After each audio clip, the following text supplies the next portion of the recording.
ओम शांति। 1971 की अव्यक्त मुरली की श्रृंखला में ये मुरली है 4 जुलाई 1971, 4 जुलाई 1971। इस मुरली का शीर्षक है याद की सहज विधि। याद की सहज विधि क्या है, बाबा इस मुरली में बच्चों को बताते हैं। आज बाप दादा बच्चों से कहते हैं, यहाँ सभी बैठे हो, यहाँ सभी बैठे हो तो किस स्टेज की स्थिति में स्थित है। बाबा के सामने बच्चे बैठे हैं मधुबन में। बाबा उनसे पूछते हैं, यहाँ सभी बैठे हैं तो किस स्टेज की स्थिति में स्थित हैं। इस समय की आपकी याद की स्टेज कौन सी कहेंगे? क्या इस स्थिति में डबल याद है या सिंगल याद है? बाबा कहते हैं कि इस स्थिति में डबल याद है या सिंगल याद है। इस समय स्टेज को कर्मातीत व फरिश्तापन की स्मृति की स्टेज कहेंगे। जो अव्यक्त स्थिति के सिवाय कोई स्टेज समझते हैं वह हाथ उठाएं। बाबा कहते हैं जो कोई ऐसी स्टेज समझते हैं, अव्यक्त स्थिति के सिवाय कोई दूसरी स्टेज समझते हैं, कोई स्टेज समझते हैं, वो हाथ उठाएं। सारा दिन में ऐसी अव्यक्त स्थिति में स्थित रहकर कर्म कर सकती हो। बाबा कहते हैं सारा दिन में अव्यक्त स्थिति में स्थित होके, फरिश्ता स्थिति में स्थित होके कर्म कर सकते हो।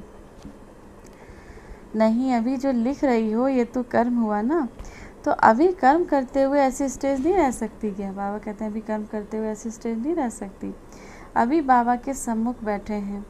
अगर सदैव समझो बाबा हमारे साथ ही है, हमारे पास ही है, तो फिर सदैव रहनी चाहिए। वह लोग जब ऐसे वायुमंडल में खास अटेंशन रख कर जाते हैं तो ये अटेंशन ही इन्हों को सेफ्टी का साधन बन जाता है। वह लोग ही जब ऐसे वायुमंडल में खास अटेंशन रख कर जाते हैं तो ये अटेंशन ही इन्हों के सेफ्टी का साधन बन जाता है। ऐसे ही चाहे कोई भी साधारण कर्म भी कर रहे हो तो भी बीच बीच में अव्यक्त स्थिति बनाने का अटेंशन रहे। कोई भी कार्य करो तो सदैव बाप दादा को अपना साथी समझकर डबल फोर्स से कार्य करो। तो बताओ क्या स्टेज रहेगी? बाबा ने कहा कोई भी कार्य करो तो बाबा को अपना साथी समझकर डबल फोर्स से कार्य करो। तो बताओ क्या स्टेज रहेगी? एक तो स्मृति बहुत सहज रहेगी, जैसे अभी सम्मुख समझने से सहज याद है ना। इस रीति अगर सदैव हर कर्म में बाप को अपने साथी समझकर चलो तो ये सहज याद नहीं है। इसी रीति सदैव बाप को अपना साथी समझकर चलो तो ये सहज याद नहीं है। जब कोई सदैव ही साथ रहता है तो उस साथ के कारण याद स्वतः ही रहती है ना। बाबा कहते हैं अगर कोई साथ रहता है, हमेशा साथ ही रहता है, तो उसके साथ रहते ही उसकी याद भी सदैव ही साथ रहती है। तो ऐसे साथी रहने से, बुद्धि को निरंतर सत्य का संग बनाने से निरंतर सत्संग होना चाहिए। आप हो ही सत्संगी, हर सेकंड हर कर्म में सत्य के संग तो हो ना। बाबा ने कहा आप हो ही सत्संगी, हर कर्म हर सेकंड में किसके संग हो? सत्य के संग। तो एक सत्य कौन है? शिव बाबा, उसके संग हो ना। अगर निरंतर अपने को सत्संगी बनाओ तो याद सहज रहेगी। पावरफुल संग होने के कारण हर कर्तव्य में आपका डबल फोर्स रहेगा। डबल फोर्स होने के कारण जो कार्य स्थिति के हिसाब से मुश्किल समझते हो वह सहज हो जाएगा। बाबा ने कहा जब डबल फोर्स रहेगी, जब बाबा साथ रहेगा तो डबल फोर्स होने के कारण आपका कार्य सहज हो जाएगा। और जब डबल फोर्स के, बाबा कहते हैं जब ये डबल फोर्स हो गया ना तो आपका कार्य सहज ही हो जाएगा, बहुत आसानी से हो जाएगा, क्योंकि डबल फोर्स हो गया। उसी समय एक कर्तव्य बजाय डबल कार्य समाप्त कर सकते हो। बाबा कहते हैं उसी समय आप एक करने तो बैठे हो एक काम, लेकिन 2 काम कर सकते हो। एक सहज याद, दूसरी सफलता। एक सहज याद, दूसरी सफलता। तीसरा सर्व कर्म में उमंग उल्लास। तीसरा सर्व कर्म में उमंग उल्लास और सहयोग की प्राप्ति होती है। इसीलिए निरंतर सत्संगी बनो। आपके पास कोई भी आते हैं तो आप नियम बताते हो ना, सदैव सत्य का संग रखो। तो ये भी अभ्यास अपने को भी निरंतर करना पड़े। फिर याद जो मुश्किल लगती है, सोचते हैं याद कैसे ठहरे, कहाँ ठहरे, ये सब खत्म हो जाएगा। बाबा कहते हैं अपने आप को, जो आप नियम बताते हो ना, सदैव कोई भी आपके पास आता है तो क्या कहते हो, सदैव सत्य के संग रखो। तो ये अभ्यास को अपने को भी, स्वयं को भी निरंतर करना पड़ेगा। दूसरे को बताते हो, साथ ही साथ स्वयं को भी करना पड़ेगा। फिर याद जो मुश्किल लगती है, सोचते हो याद कैसे ठहरे, कहाँ ठहरे, ये सब खत्म हो जाएगा। कर्म सहज सिद्धि की हो जाएगा। इससे चाहे निराकार स्वरूप का संग करो, चाहे साकार रूप में करो, लेकिन सत का संग हो। साकार संबंध भी सारे कल्प में अविनाशी रहेगा ना। तो साकारी स्मृति हो व निराकारी स्मृति हो, लेकिन स्मृति जरूर होनी चाहिए। चाहे साकारी स्मृति हो, चाहे बाप दादा का संग हो, चाहे निराकार शिव बाबा का संग हो, तो बाबा कहते हैं दोनों का संग हो, लेकिन स्मृति ज़रूरी होनी चाहिए। बाप दादा के संग के सिवाय कोई भी संग बुद्धि में ना हो। फरिश्ता बनने के लिए बाप के साथ जो रिश्ता है वह पक्का होना चाहिए। अगर अपना रिश्ता पक्का है तो फरिश्ता बन ही जाएंगे। अभी सिर्फ ये अपने रिश्तों को ठीक करो। अगर एक के साथ सारे रिश्ते हैं तो सहज और सदा फरिश्ते हैं। और है भी क्या जहाँ बुद्धि जाए, अभी कुछ रहा है क्या? सर्व संबंध व सर्व रिश्ते, सर्व रास्ते ब्लॉक हैं। रास्ता खुला हुआ होगा तो बुद्धि भागेगी। जब सभी रिश्ते भी ख़त्म, रास्ते भी बंद, फिर बुद्धि कहाँ जाएगी? बाबा ने कहा जब सारे रिश्ते सब ब्लॉक हैं, सारे संबंध ब्लॉक कर दिए आपने, सारे रिश्ते ब्लॉक कर दिए, तो जब सब रास्ते बंद हैं तो बुद्धि कहाँ जाएगी? एक ही रास्ता होगा, एक ही से रिश्ता होगा, फिर फरिश्ता बन जाएंगे। तो चेक करो कौन सा रिश्ता अभी तक पूरा ब्लॉक नहीं हुआ है। अब क्या चेकिंग करनी है? अगर बुद्धि व्यर्थ में जाती है या फिर अभी भी योग नहीं लगता, तो बाबा कहते हैं चेक करो कि कौन सा रास्ता व रिश्ता अभी तक पूरी तरह से ब्लॉक नहीं हुआ है, बंद नहीं किया है अभी आपने। जरा भी खुला हुआ होगा तो लोग कोशिश करेंगे वहाँ से जाने की।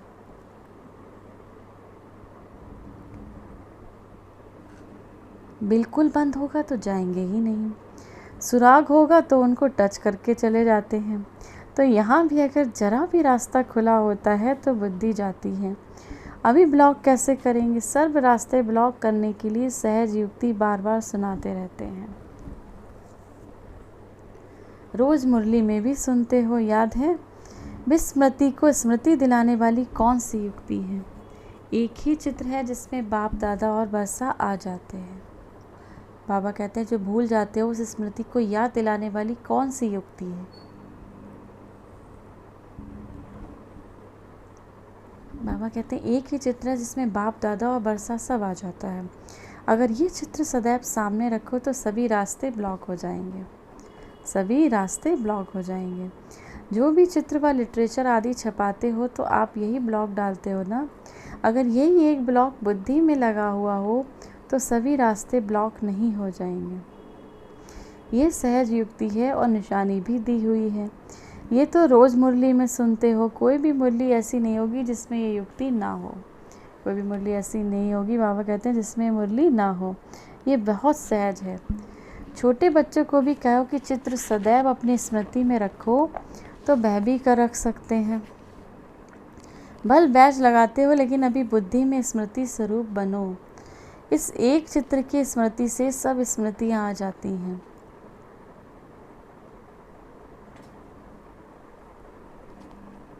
सारे ज्ञान का सार भी इस एक चित्र में समाया हुआ है। रचयिता और रचना के ज्ञान से ये प्राप्ति हो गई है ना। जितना इन सहज युक्तियों को अपनाते जाएंगे तो फिर मेहनत सरल हो जाएगी। मूंझो नहीं, याद किसको कहें, क्या करें? बाबा कहते हैं मूंझो नहीं इस बात में, याद किसको कहते हैं, कैसे याद करें, पता नहीं याद होती भी है व नहीं। जानबूझकर अपने को मुझाते हो। बाबा कहते हैं जानबूझकर अपने को मुझाते हो। याद क्या है? बाप की याद व बाप के कर्म द्वारा बाप की याद, या बाप के गुणों द्वारा बाप की याद है। तो बाप वह याद हुई ना। रूप की याद हो, नाम की व गुण की, कर्तव्य की याद तो एक ही हुई ना। आप लोग भला बड़ा मुश्किल बना देते हो। बाबा कहते हैं आप लोग बड़ा मुश्किल बना देते हो। चाहे बाबा के कर्तव्य से बाबा को याद करो, बाबा के गुणों से याद करो, नाम से याद करो, किसी से याद हुआ होगा तो सब मिलाकर याद ही ना।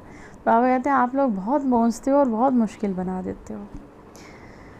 याद कोर्स को मुश्किल करते करते फोर्स नहीं आता, कोर्स में ही रह जाते हो, उसको सहज करो।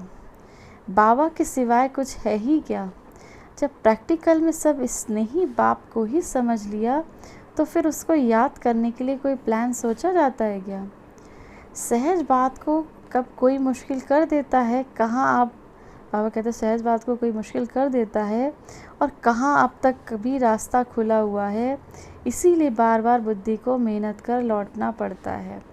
अब बाबा कहते हैं बात तो बहुत सहज है, लेकिन बुद्धि को मेहनत क्यों करना पड़ता है? क्योंकि अभी रास्ता कोई खोल के रखा है, अभी ब्लॉक सारे रास्ते नहीं किए हैं, सारे रिश्तों को ब्लॉक नहीं किया है, कहीं ना कहीं आपने कुछ रास्ता खोल के रखा है। बाबा कहते हैं इसीलिए थक जाते हो, मेहनत करनी पड़ती है, माथा भारी हो जाता है, मुश्किल समझ मुश्किलात में पड़ जाते हो। तो सहज तरीका है, पहले इन सभी रास्तों को बंद करो, पहले इन सभी रास्तों को बंद करो। जैसे गवर्नमेंट ऐलान करती है ये बंद करो, तो आप लोगों के लिए भी बाप दादा का यही फरमान है, पहले तो सभी रास्ते बंद करो, सारे रास्ते बंद करो।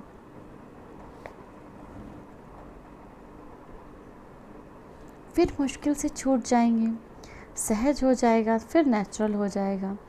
ये अटेंशन रखना, मुश्किल है या सहज है? मुश्किल है नहीं, लेकिन मुश्किल बना देते हो। अगर ये अटेंशन समय प्रति समय रखते रहे तो मुश्किल नहीं होता। कुछ अलबेलेपन में रहते आए हो, इसीलिए अब मुश्किल लगता है। जैसे छोटेपन में जो भी बातें सिखाई जाती हैं वह सहज स्मृति में रहती हैं। जितना बड़ा होता है, बड़ेपन की कोई भी बात स्मृति में लाना मुश्किल हो जाता है। इसमें भी जिन्होंने बचपन में अटेंशन रखने का अभ्यास किया है, उन्हों का आज भी नेचुरल याद का चार्ट रहता है। और जो भी इस अटेंशन रखने से शुरू में अलबेले रहे, उन्हों को अब मुश्किल लगता है। अब तो बीती सो बीती, अब तो बीती सो बीती कर सदैव ऐसा समझो मैं बच्चा हूँ, बाप के साथ हूँ। अब क्या समझो? पुरानी बातों को सब छोड़कर, भूलकर ये समझो मैं बच्चा हूँ, बाप के साथ हूँ। ये समझने से बचपन की जीवन स्मृति में रहेगी। जितना स्मृति में रहेगी उससे मदद भी मिलेगी, फिर मुश्किल कार सहज हो जाएगा। अभी से ही अपने को एक सेकेंड में बाप से अलग ना समझो। बाबा कहते हैं अभी से ही एक सेकेंड में अपने को बाबा से अलग ना समझो। बाप का साथ है, बाप के हाथ में मेरा हाथ भी है।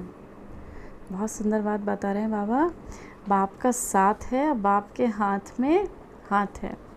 अगर कोई बड़े के हाथ में हाथ होता है तो छोटे की स्थिति बेफिक्र होती है, निश्चिंत रहती है। तो समझना चाहिए हर कर्म में बाप दादा मेरे साथ भी है और हमारे इस अलौकिक जीवन का हाथ उनके हाथ में है, अर्थात जीवन उनके हवाले है, जिम्मेदारी उनकी ही हो जाती है। सभी बोझ बाप के ऊपर रख अपने को हल्का कर देना चाहिए। बोझ ही ना होगा तो कुछ मुश्किल लगेगा। बोझ उतारने व मुश्किल को सहज करने का साधन है बाप का हाथ और साथ। ये तो सहज है ना, बाबा ने कहा बोझ उतारने का और मुश्किल को सहज करने का साधन क्या है? बाप का हाथ और साथ।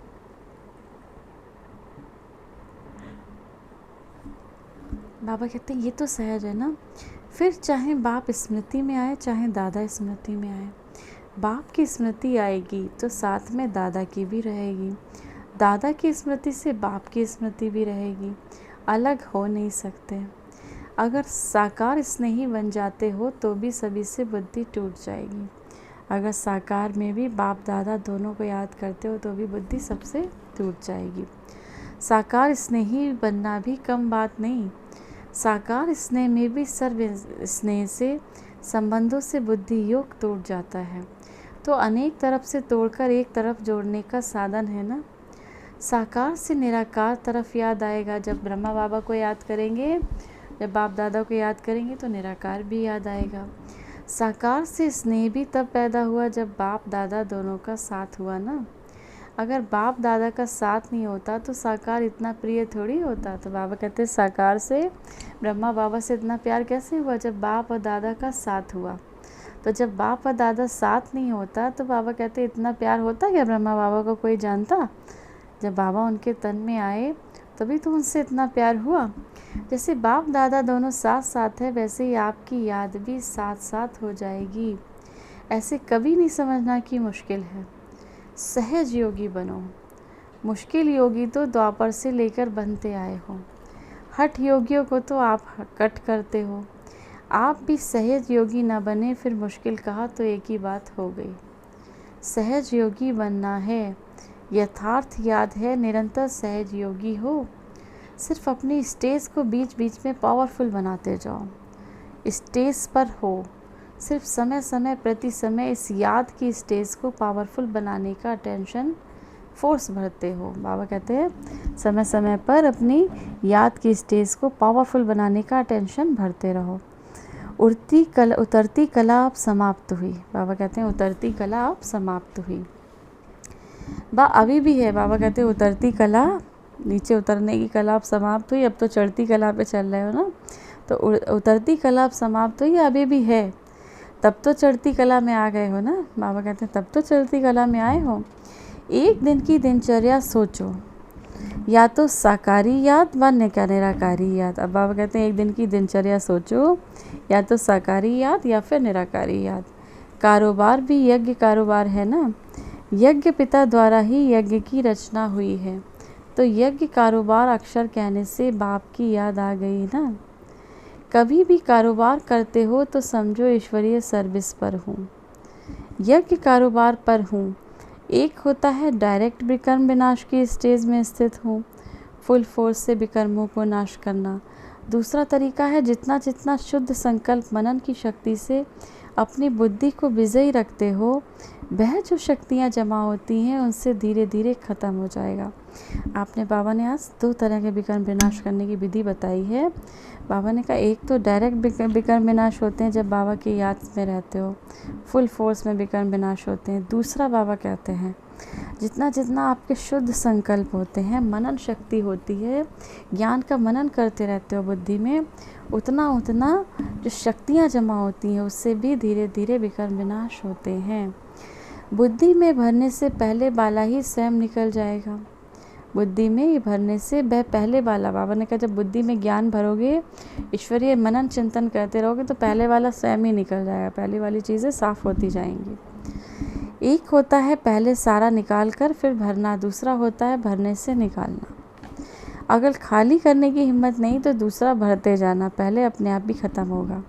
कहीं पर गंदा पानी है, साफ़ पानी है, तो आप अच्छा पानी डालते जाओ तो गंदा पानी तुरंत ही ख़त्म हो जाएगा, किनारे से लग जाएगा। तो ऐसे कहते हैं अगर खाली करने की हिम्मत नहीं है तो क्या करो, अच्छा भरते जाओ। बुद्धि में शुद्ध संकल्प भरते जाओ तो खराब संकल्प, व्यर्थ संकल्प स्वतः ही निकलते जाएंगे। वह स्टेज अपने आप बनती जाएगी।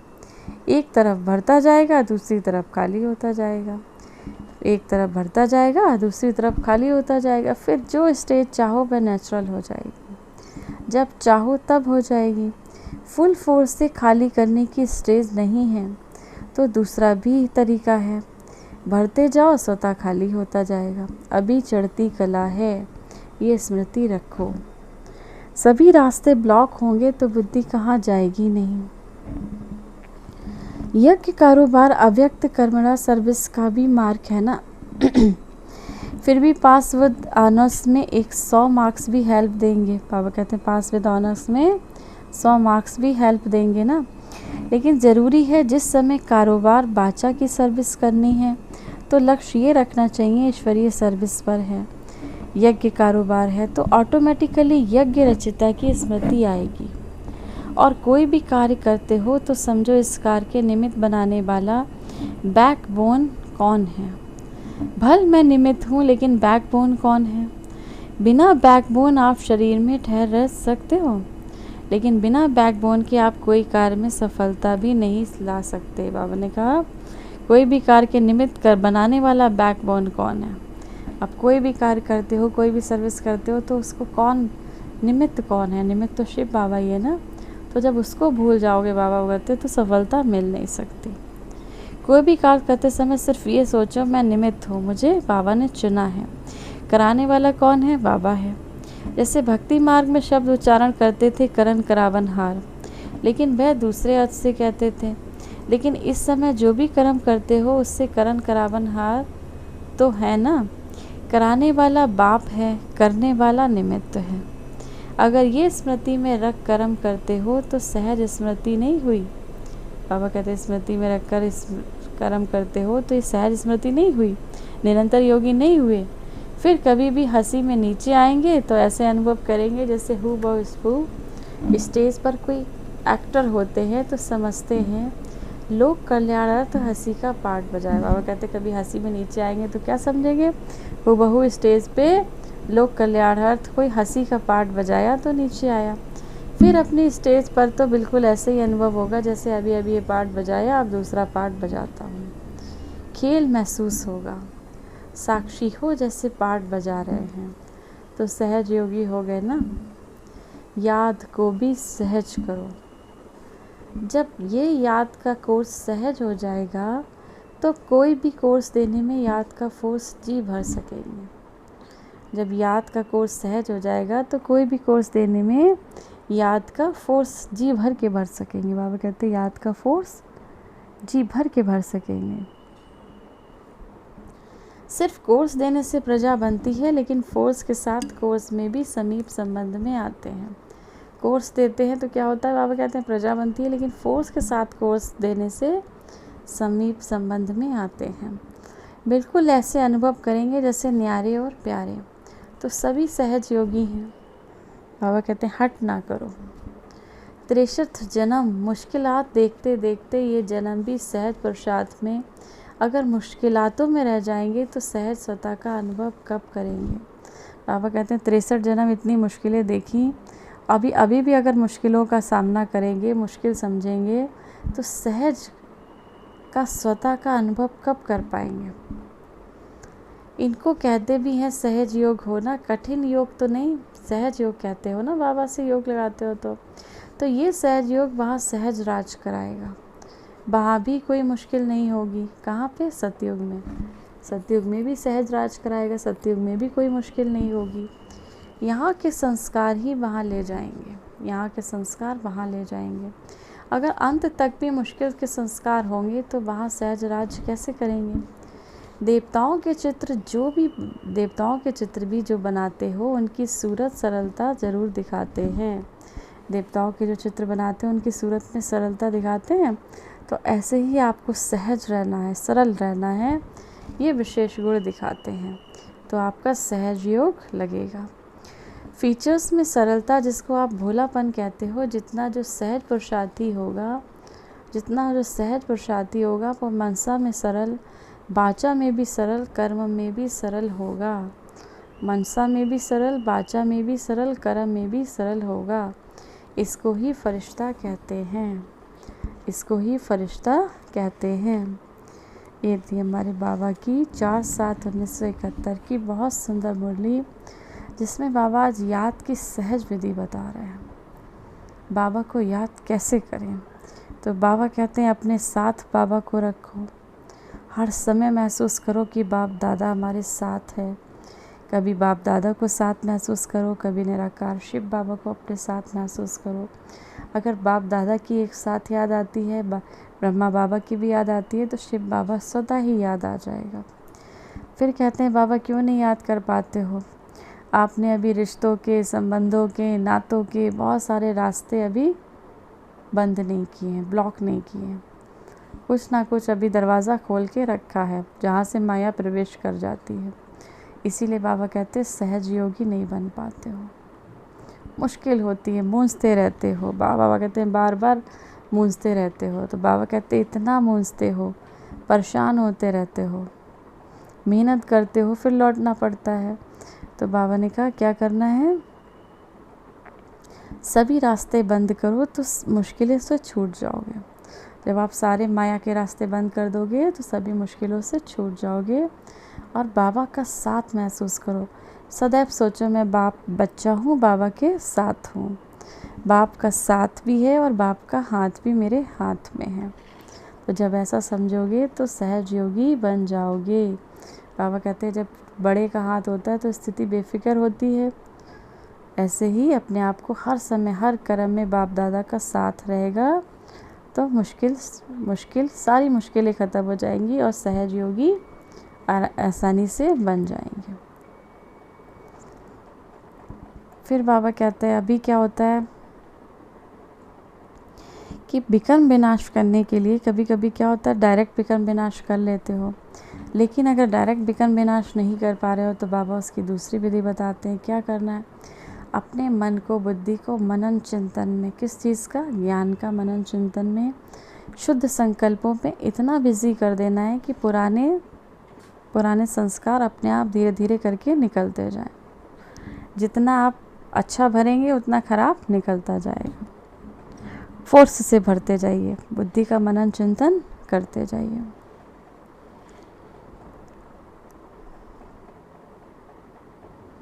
तो लास्ट में बाबा कहते हैं जैसे देवताओं के चित्रों में सरलता दिखाते हैं, ऐसे ही आपके, बाबा कहते हैं ये आपका भी विशेष गुण है।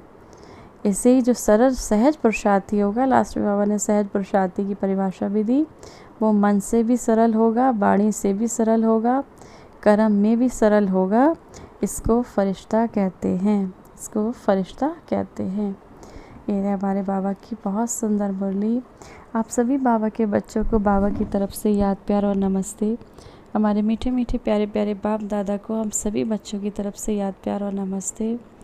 आप सभी बाबा के बच्चों से, ब्राह्मण परिवार की आत्माओं से निवेदन करती हूँ, बाबा की अव्यक्त मुरलियाँ जो कि हम शुरू से पढ़ रहे हैं इस चैनल के माध्यम से 1969 से, ये छोटी सी सर्विस है जो आप सब भी कर सकते हैं। सिर्फ शेयर करना है, जो भी आपके जान पहचान के हो, बाबा के बच्चे हों, उनको तो एक एक मुरली पहुंचानी है ताकि वो भी बाबा के इस ज्ञान को धारण कर सके, प्राप्त कर सके।